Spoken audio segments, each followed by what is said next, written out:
going to be a wild ride. What a game. Anything can happen in March.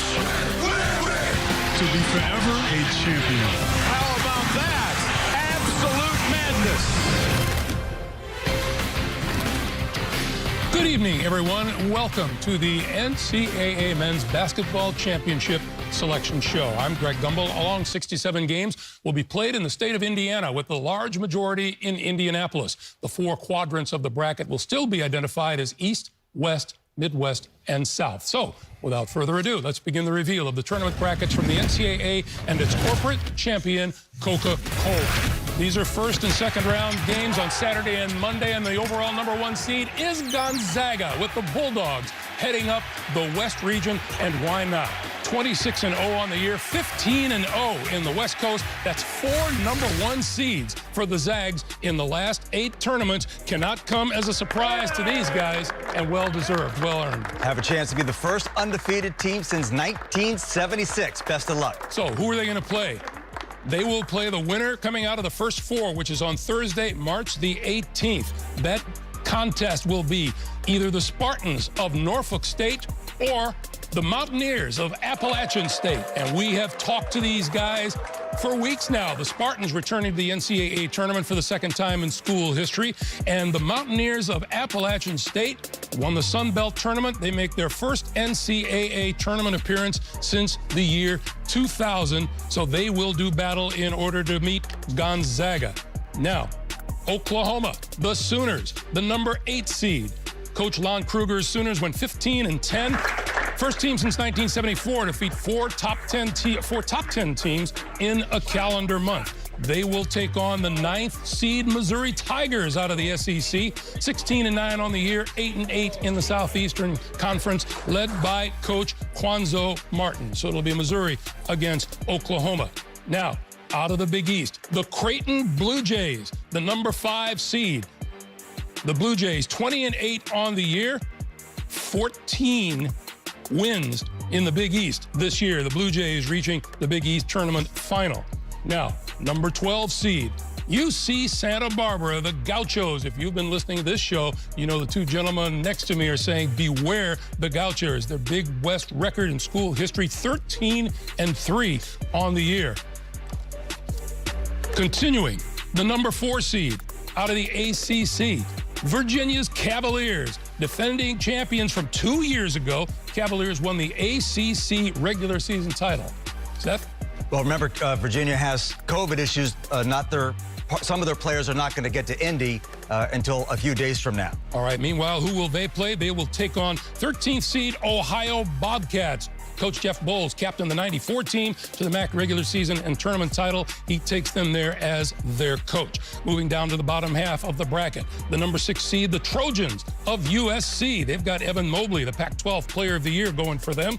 And they will play the winner of a first 4 contest between the Shockers of Wichita State and Drake's Bulldogs. Yeah, Drake getting in was a big topic of conversation. They've had injury issues. Their win over Loyola made it to the final game. Wichita State slid all the way down into the first 4, but they got in there. 2 bubble teams in the bracket. #3 seed in the West region, the Kansas Jayhawks. Coach Bill Self, 22 straight NCAA tournament appearances. They will take on the 14th seed Eagles out of Eastern Washington, going to the NCAA tournament for the first time since 2015. The #7 seed out of the Pac-12, the Oregon Ducks. The Ducks, 11 straight 20-win seasons, the Pac-12 regular season champions. And they will take on the 10th seed VCU Rams. The Rams, 19-7 on the year. A trip to the Atlantic 10 tournament finals, a second-place finish during the regular season. And the #2 seed, the Iowa Hawkeyes out of the Big Ten. Iowa won 14 Big Ten games for the first time since 1987. They come in at 21-8 overall, 14-6 in the conference, and they will take on, out of the Western Athletic Conference, the Antelopes of Grand Canyon. Coach Bryce Drew, in his first season, led the Antelopes to their first WAC regular season title. Congratulations, as Grand Canyon rounds out the overall West region. Dozens of teams across the country anticipating where they may go, who they might play, including Alabama, Loyola of Chicago, Morehead State. Quarter of the 68-team field is set, and the March Madness Selection Show continues. We will reveal the South region. where we will look at the South region. These are first and second round games Friday and Sunday, March 19th and 21st. And the number 1 seed, the Baylor Bears, for the first time in school history. Clark, Baylor, a number 1 seed in the tournament. No surprise here. Clearly early on in mid-season, this team was as dominant as any team in the country. They've not quite gotten back to that pace because of COVID issues, but I expect Baylor to get to Indianapolis at Lucas Oil Stadium as a Final Four team. Who will be taking on the Hartford Hawks out of the America East Conference. They beat UMass Lowell in the America East Tournament Final by 14 points. The number 8 seed, North Carolina's Tar Heels. Second team out of the ACC. The Heels reach the NCAA tournament for a 10th straight season. They will take on 9th-seeded Wisconsin. The Badgers out of the Big Ten. Badgers played the 6th toughest schedule. Always do. Always play a tough schedule. Out of the Big East, 5th seed, Villanova's Wildcats, 16-6, 11-4 within the conference. Wildcats won its 7th Big East regular season title in the last 8 years. They will face 12th seed Winthrop, the Eagles, out of the Big South. I love the Eagles classic 12-5 upset. Remember, Villanova doesn't have their point guard Colin Gillespie. Winthrop is going to win that game. Filling out the Big Ten, or filling out the rest of the bracket, 4th seed out of the Big Ten is Purdue, the Boilermakers. 6 straight NCAA tournament appearances. They will meet the 13th seed Mean Green of North Texas out of Conference USA. And the Big 12, 6th seed, 4th out of the Big 12, the Red Raiders of Texas Tech. The Big 12, second toughest conference in the country, and I think Texas Tech as a 6th seed is a very dangerous team. Keep an eye on the Red Raiders, folks. They could do damage from that spot. Their opponent, the 11th seed out of Mountain West, is Utah State, the Aggies, a 2nd place finish in the Mountain West Conference. That's a bubble team. That's the one team that I had out for this bracket at least, and they're an 11 seed, so didn't even have to play in the first 4. Respect for the Mountain West that beat San Diego State twice. And that is a delicious matchup, those two teams. The number 3 seed from the Southeastern Conference, the Arkansas Razorbacks, ended the SEC regular season winning their last 11 games, and a happy bunch of Razorbacks, 22-6 on the year and 13-4 coming out of the conference.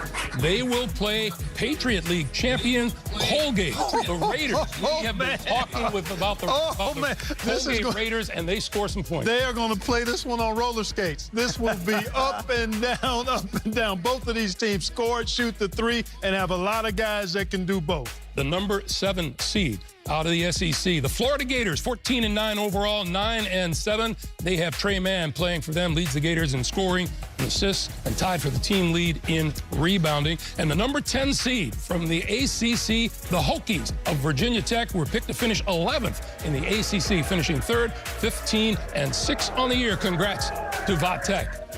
And out of the Big Ten, the Buckeyes of Ohio State, you just saw them here put up a valiant effort against Illinois Fighting Illini. Buckeyes knocked off top seed Michigan on their way to the Big Ten tournament final. Congratulations, fellas. OHIO, well done. What an effort today in that overtime loss to Illinois. Great grit and resilience by the Scarlet and Gray. And they will face the 15th seed out of the Summit League, Oral Roberts. The Golden Eagles finished 4th in the Summit League, won the Summit League tournament title, beating North Dakota State. Several teams still nervously awaiting their fate, including Drexel, Oak, Clemson, and Rutgers.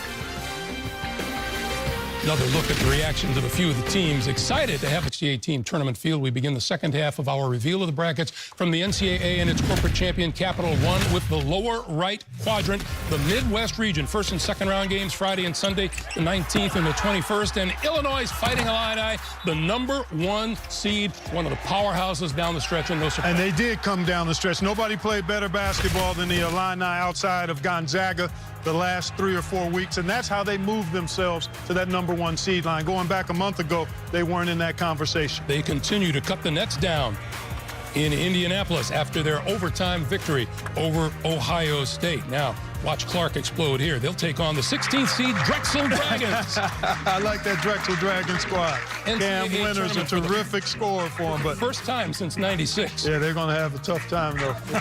Probably a short stay for the Dragons. Congratulations to Drexel. Meanwhile, out of the Missouri Valley, number 8 seed Loyola of Chicago, 24-4 on the year, 16-2, their 3rd regular season Missouri Valley title in the last 4 seasons. Who do they get? Look to the number 9 seed out of the Atlantic Coast Conference, the Yellow Jackets of Georgia Tech. Their first ACC tournament championship in 28 years. Let's move on. Out of the SEC, the 5th seed, the Volunteers of Tennessee, reached the SEC tournament semifinal before losing to top seed Alabama. Who will Tennessee meet? Number 12 seed Oregon State. The Beavers, picked last in the preseason poll, advanced to the conference title game. Now, out of the Big 12, the number 4 seed in the Midwest, Oklahoma State, the Cowboys, their first Big 12 tournament final since '05 before they lost to Texas by 5 points. They've got Cade Cunningham going for them. Yes, they do. He's big time. Big 12 Player of the Year. Who will they meet? The number 13 seed, the Flames of Liberty. They made it 3 straight Atlantic Sun regular season and tournament titles this year. The Flames are 23-5. Yeah, Liberty's a very dangerous 13th seed, but a couple of potential matchups. How about Loyola and Illinois maybe in the second round? And how about Cade Cunningham against Ayo Dosunmu potentially in the Sweet 16? Number 6 seed in the Midwest, the Aztecs of San Diego State, second straight outright conference regular season title. They won the Mountain West regular season as well with the tournament championship, 23-4, 14-3 in conference. They'll take on 11th seed Syracuse. Jim Boeheim, 35th NCAA tournament appearance. So there's going to be a lot of conversation about this one. Not only Syracuse as a bubble team in, but avoiding the first 4, 1-7 against Quad 1. They beat North Carolina by 2 points at home on March the 1st. Buddy Boeheim had 26. That is what put them not only in the tournament, but not even in the first 4. A little bit of a surprise. And they've got a tough matchup with the San Diego State Aztecs team. I really think this team can make a run. In part, they've won 14 in a row, and they've got tremendous players in Matt Mitchell and Jordan Shackle leading the way. Want to talk legendary coaches? Look at the number 3 seed. The Mountaineers of West Virginia. Bob Huggins will make his 25th NCAA tournament appearance. West Virginia 18-9 on the season. They will face the 14th seed Eagles of Morehead State, who won 16 of their last 17 regular season games. Morehead State 23-7 on the year. From the Atlantic Coast Conference, the Clemson Tigers 16-7, got off to a 9-1 start this season, 10 quad 1 and 2 wins. And the Tigers will meet the 10th seed out of the Big Ten, Rutgers, the Scarlet Knights. Back-to-back winning seasons for the first time since 91 and 92. So it'll be Rutgers versus Clemson. The number 2 seed in the Midwest region, the Houston Cougars, 24-3. They win their first AAC tournament, defeating Cincinnati after losing the previous 2 tournament titles to Cincinnati. And who will they face? The number 15 seed, Vikings of Cleveland State. Out of the Horizon League, Cleveland State makes its first NCAA tournament appearance since 2009. Tell you what, this is a 2-15 matchup, but both of these teams play exactly the same style. Extremely aggressive defensively and with a lot of guys that contribute. The Capital One NCAA March Madness Bracket Challenge, the official bracket game of NCAA March Madness, is almost remaining on the edge among those awaiting their fate. Mount St. Mary's, St. Bonaventure, BYU, Alabama. Brackets down, 1 to go. Several teams and their fans still waiting to see where and if their school makes it into the field of 68. Let's get to it. Final region of the tournament brackets from the NCAA and its corporate champions as we reveal the East region. These are games to be played Saturday and Monday, the 20th and the 22nd. And the number 1 seed is Michigan, the Wolverines. What a nice stop it is for Juwan Howard, the head coach of the Wolverines. Terrific job all season long. They've been a little banged up lately, limp into the tournament, well deserving of that number 1 seed. And they will play the winner of the first 4 game on Thursday, March the 18th, between the Mountaineers of Mount St. Mary's out of the Northeast. 12-10 on the year, 9-7. They won the NEC tournament title, 17th in the nation in scoring defense. They do play some defense. They're going up against Texas Southern, the Tigers from the Southwestern Athletic Conference. Tigers ended Prairie View A&M's 15-game win streak to secure the SWAC tournament championship. Moving on, the 8th seed in the East will be LSU. The Tigers went to the SEC tournament final for the first time since 1993. LSU 18-9. That is a dangerous 8 seed because you think about perhaps them advancing and matching up with Michigan. That team is extremely, they show really well today against Alabama. And when they defend, they can score with anybody in the country. We always talk about these 8-9 matchups. They're going to go up against St. Bonaventure. You saw them earlier in Atlantic 10 regular season title and Atlantic 10 tournament championships. The Bonnies are going to be facing a formidable opponent in LSU. Let's move on down the bracket. The 5th seed, the Buffaloes of Colorado at 22-8 out of the Pac-12, reach the Pac-12 tournament finals before losing to Oregon State. They will meet 12th seed Georgetown. The Hoyas out of the Big East. Their first Big East tournament title since 2007. If you want to grab hold of a 12 over a 5, the way the Hoyas rolled through the Big East tournament in New York, they certainly are playing at a high level, and this is a comfortable matchup going against Colorado. I like Georgetown in that game, too. Let's round out this part of the bracket with the number 4 seed out of the ACC, the Florida State Seminoles, 16-6 on the year. Coach Leonard Hamilton brings the Seminoles back to the tournament for a 4th straight year. They reach the ACC tournament finals before losing to Georgia Tech. How about a potential Sweet 16 between Florida State and Michigan? I like the Seminoles in that one, Clark, for the Elite 8. Take a look. The 13 seed, the Spartans of UNC Greensboro at 21-8. They beat Mercer in the Southern Conference Tournament Championship game. Now, new part of the bracket. 6th seed, BYU from the West Coast. 2nd in the WCC during the regular season. Losing to top seed Gonzaga in a game they led by as many as 14. 8 quad 1 and 2 wins. The BYU Cougars at 20-6. They will play the winner of the first 4 game on Thursday, the 18th. Wow. Michigan State at 15-12 as Tom Izzo appears in his 23rd straight NCAA tournament.